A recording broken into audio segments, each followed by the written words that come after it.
ناظرین، اتحاد digital net work کے پلیٹ فارم سے ہم آپ کو خوش آمدید کہتے ہیں. میں ہوں سیف الاسلام سیفی، میرے ساتھ موجود ہیں مارج فاروق. ناظرین، ایک افسوسناک خبر، ظاہر ہے سب لوگوں کو پتہ ہی ہے کہ سابق صدر جنرل پرویز مشرف وہ بقضاء الہی وفات پا چکے ہیں. ان کی ڈیڈ باڈی پاکستان لانی ہے. اگر تھوڑا سا تاریخ میں جائیں اور سیاسی تاریخ پر نظر ڈالیں تو مختلف شخصیات نے جو اچانک ہی جو پاکستانی سیاست میں ایک ابھری ہیں، اور ان میں ایک جنرل پرویز مشرف کا نام بھی ہے، اور بڑی متنازع شخصیت ان کی رہی ہے. اگر ان کے دو چار اقدامات کو دیکھ لیا جائے کہ ایک منتخب حکومت کو چلتا کیا، پھر چیف جسٹس کو چلتا کیا، اسی طرح جو مذہبی طبقے مذہبی حلقوں میں انہوں نے مختلف ایسے اقدامات کیے. روشن پاکستان کے نام سے، پہلے پاکستان کے نام سے انہوں نے اقدامات کیے، اور اسلام آباد کی جو مسجد ہے وہاں پر آپریشن کیا گیا، اور وہ بھی ایک تنازعہ تھا. ان پر خودکش حملے بھی ہوئے. کافی ان کے ایسے اقدامات ہیں. کچھ لوگ ان کے بعد اقدامات کو بڑا سراہتے بھی ہیں. بہرحال یہ ایک ماضی قریب کا ان کا ایک باب تھا جو کہ اب بند ہو چکا ہے، لیکن ان کے اقدامات کے اثرات شاید بہت دیر تک پاکستان پر محسوس ہوتے رہے. مارج، آپ کیا کہیں گے اس حوالے سے؟ دیکھیے، اللہ پرویز مشرف صاحب کو جنت نصیب کرے اور ان کی فیملی کو صبر دے. دیکھیں، ہمارے صدر گزرے ہیں اور 8 سال انہوں نے پاکستان پہ حکومت کی ہے. جس طرح سے وہ اقتدار میں آئے تھے وہ ایک طریقہ بالکل ٹھیک نہیں تھا، اور انہوں نے ایک منتخب حکومت کو گرایا. 1.5 سال غالباً ان کا ٹائم ہوا تھا، اور اس حکومت کو گرایا. نواز شریف صاحب کو جلا وطن کیا، اور اس کے بعد انہوں نے پاکستان کی کمان سنبھالی. تو وہ طریقہ کار ان کا ٹھیک نہیں تھا. لیکن آج بھی جب کل ان کا انتقال ہوا تو لوگ یہی بات کر رہے تھے کہ ایز این ایڈمنسٹریٹر مشرف صاحب کافی بہتر ایڈمنسٹریٹر تھے. ان کے دور میں پاکستان کو جو ترقی ملی وہ شاید کسی اور دور میں نہیں ملی. ایوب خان کے دور کی لوگ بات کرتے ہیں، اس کے بعد کہتے ہیں مشرف صاحب کے دور میں ترقی ملی. جس طرح سے ہم آج فریلی بات کر رہے ہیں، تو یہ اس طرح سے فریلی بات کرنا بھی مشرف صاحب کے دور میں ہی سب سے پہلے آیا تھا، جب انہوں نے میڈیا کو آزاد کیا تھا. ٹی وی چینلز کے لائسنسز جو تھے وہ بحال ہوئے تھے، نئے جو چہرے تھے، نئے میڈیا گروپس جو تھے وہ آئے تھے. اخبارات کو بھی کافی اس میں ترقی ملی. اس کے ساتھ ساتھ اگر ہم لوگ آئی ٹی سیکٹر کو دیکھیں تو آئی ٹی سیکٹر کا جو بوم پاکستان میں صحیح معنوں میں آیا تھا وہ مشرف صاحب کے دور میں آیا تھا. اسی طرح بینکنگ سیکٹر کی اگر بات کریں تو بینکنگ سیکٹر کو ایک سیولائز طریقے سے انٹرنیشنل سٹینڈرڈز کے مطابق چلانا اور اس میں تیزی لانا بھی مشرف صاحب کے دور میں ہوا تھا.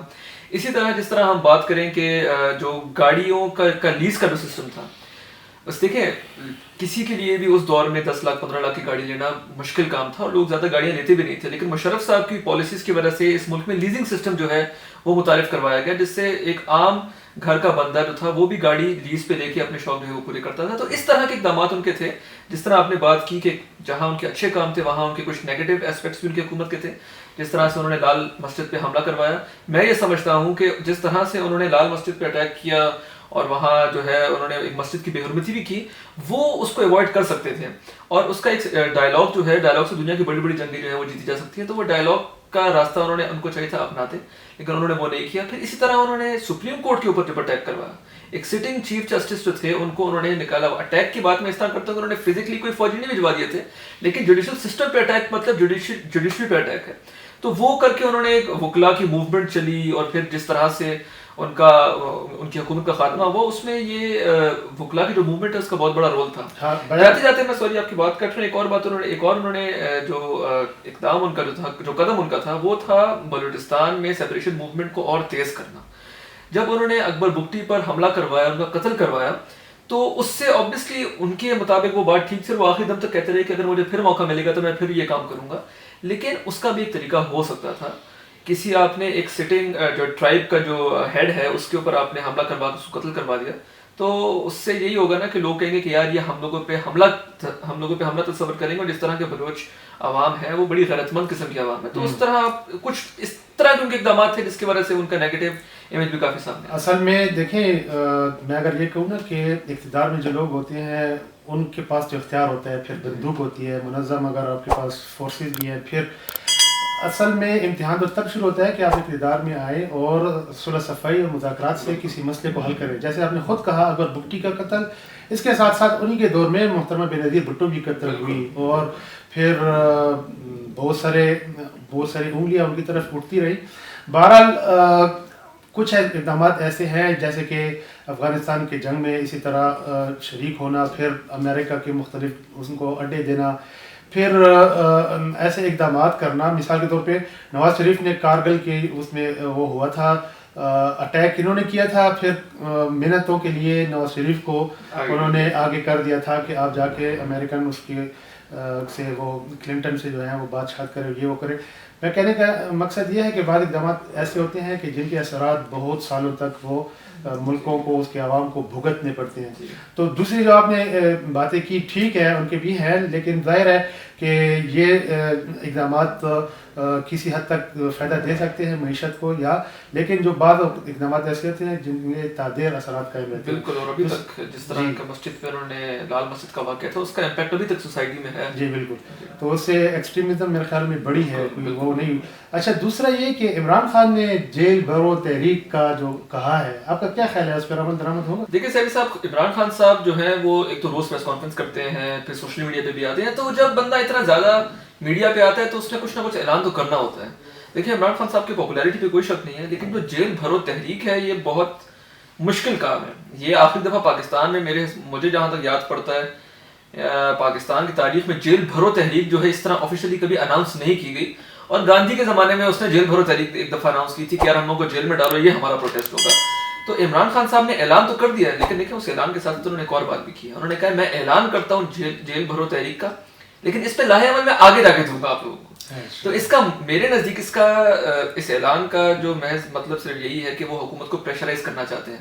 لیکن حکومت کو پریشرائز کر کے اس طرح کے اعلان سے فائدہ کیا ہوگا؟ وہ ایک دفعہ وہ جیل بھرو تحریک چھوڑیں، اعلان سے پہلے ہی وہ لوگوں کو جیلوں میں ڈال رہے ہیں، اور ان کے بندے بہت معذرت کے ساتھ 3 دن 4 دن جاتے ہیں اور پھر رو کے باہر نکلتے ہیں. اگر ہم اپوزیشن کو دیکھیں تو زرداری صاحب بھی گئے تھے، ہنستے ہنستے باہر آئے تھے. شہباز شریف صاحب تھے، بھلے وہ کمر پکڑ کے باہر آئے لیکن ہنستے ہنستے باہر آئے. حمزہ شہباز بھی ہنستے ہوئے باہر آئے. تو یہ لوگ جو جیل بھرو تحریک کی بات کر رہے ہیں، اگر جیل جانے سے اس پاکستان تحریک انصاف کی لیڈرشپ کو ڈر نہیں لگتا تھا، تو جب ان کو سچ میں ایسا محسوس ہوتا ہے کہ یہ جیل جانے لگتے ہیں، تو پھر یہ پشاور آ گئے تھے، پشاور میں آ کے چھپ گئے تھے. پھر ان کو لگا کہ ہم لوگوں کو شاید پھر سے جیل میں ڈالیں گے، تو یہ لوگ لاہور چلے گئے تھے. تو یہ جیل بھرو تحریک کا اعلان میرے حساب سے صرف جو ہے نا حکومت کو پریشرائز کرنے کا ہے کہ ہم لوگوں کو جیل میں ڈال دیں گے تو لوگ ہمارے لیے باہر نکلیں گے. مشکل لگتا ہے اس اعلان پہ عمل میں، مجھے مشکل لگتا ہے.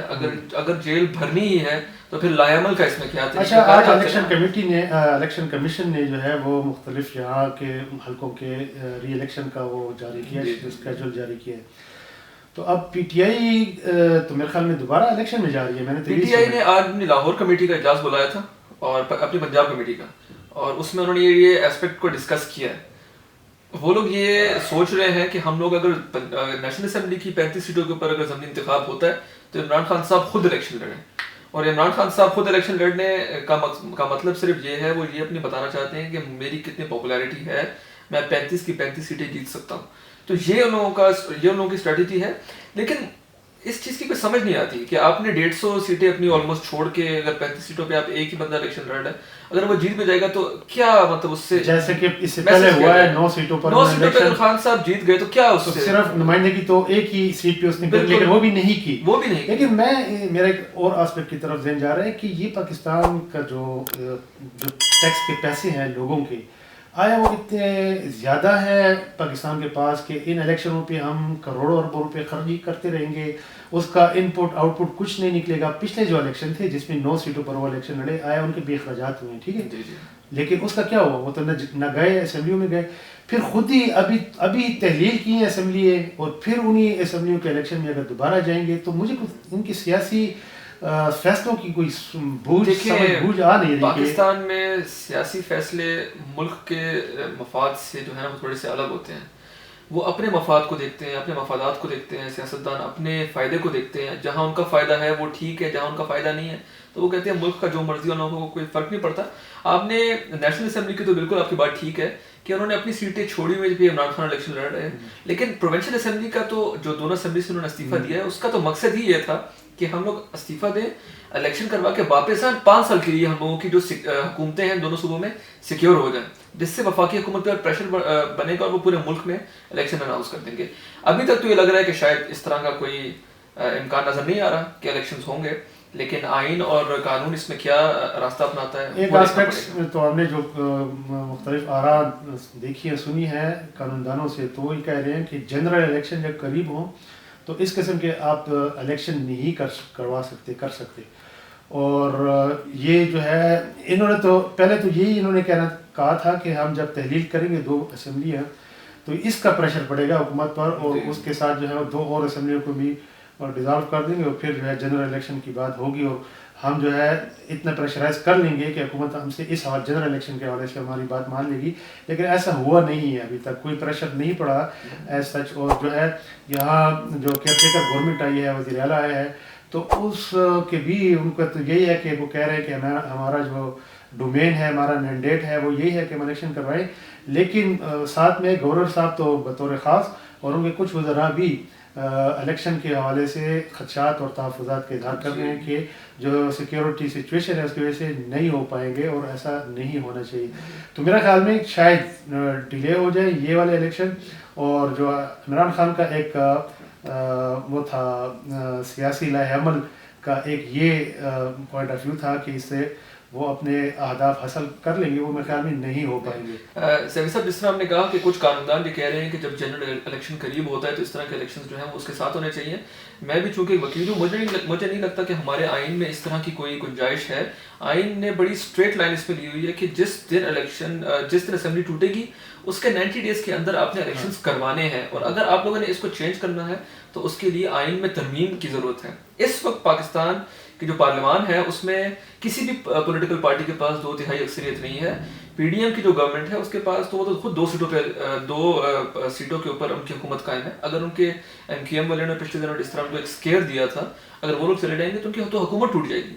تو اس طرح کا کوئی راستہ جو ہے قانون نے دیا نہیں ہے سوائے اس کے کہ آپ لوگ آئین میں ترمیم کریں. لیکن میں تو آخری بات یہ کہوں گا کہ یہ جو حکومت بنی تھی پی ڈی ایم کی، تو یہ ٹوٹنے کے لیے نہیں بنی تھی. بالکل بالکل، وہ اس کے لیے پھر غیر آئینی طریقہ استعمال کیا جائے گا جو کہ ہمارے ملک کے لیے جو ہے غیر آئینی تو نہیں، آئینی تو یہ آئینی راستہ اس وقت بھی استعمال کیا گیا تھا، لیکن وہ قوت پیچھے ہٹ گئی تھی. میں الیکشن ڈیلے کرنے کی بات نہیں، میں یہ کہہ رہا ہوں کہ یہ حکومت جب ٹوٹے گی تو تب الیکشن ہوں گے نا. قومی حکومت کی میں بات کر رہا ہوں، وفاقی حکومت. تو میرا خیال میں ایم کیو ایم نہیں جا رہی کہیں بھی، کیونکہ ان کو جو جن کی وجہ سے وہ آئے ہیں تو وہ نہیں چاہیں گے کہ یہ حکومت ختم ہو. ہاں جی بالکل بہت شکریہ.